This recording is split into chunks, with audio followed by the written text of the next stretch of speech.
বোনের ইজ্জত নিয়ে টানাটানি করলে আমার ঈমান জাগে না, আমার মনে হয় না শত্রুর বিরুদ্ধে জিহাদ করা ফরজ হয়ে যায়।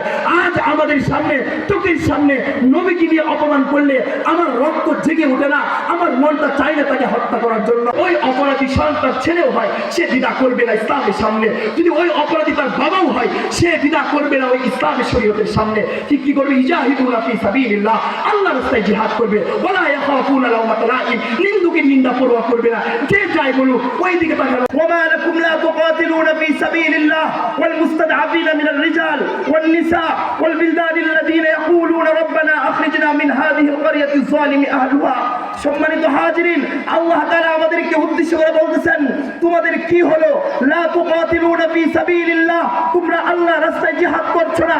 তোমরা কি দেখতে পাচ্ছ না ওই কাশ্মীরে মুসলমানদের রক্ত ঝরছে, গুজরাটে মুসলমানদের রক্ত ঝরছে, ফিলিস্তিনে মুসলমানদের রক্ত ঝরছে, সুদানে মুসলমানদের রক্ত ঝরছে। তোমাদের কি হলো? আল্লাহ তাআলা অবাক হয়ে বলতেছেন, ও মুসলিম যুবক ভাইরা, তোমাদের কি হয়েছে আমাকে বলো।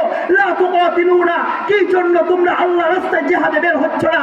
কি জন্য তোমরা অসহায় মা বোন, অসহায় যুবক, অসহায় বৃদ্ধা, অসহায় ছোট বাচ্চা যখন আল্লাহ তাআলার কাছে ফরিয়াদ করে বলতেছে, ও আল্লাহ আমাদের জন্য একজন রাহাবার পাঠান, আমাদের জন্য একজন সাহায্যকারী পাঠান, আমাদেরকে এই জমিন থেকে আমাদেরকে বের করে ভালো একটা জমিনে নেওয়ার ব্যবস্থা করুন। দেশের অবস্থা দেখেন, একদিক দিয়ে আমাদের ধর্ম নিয়ে বারবার ধর্মের উপর আঘাত হানছে এবং বারবার নবী মুহাম্মদুর রাসূলুল্লাহ সাল্লাল্লাহু আলাইহি ওয়াসাল্লামকে নিয়ে কুরুক্তি করা হচ্ছে।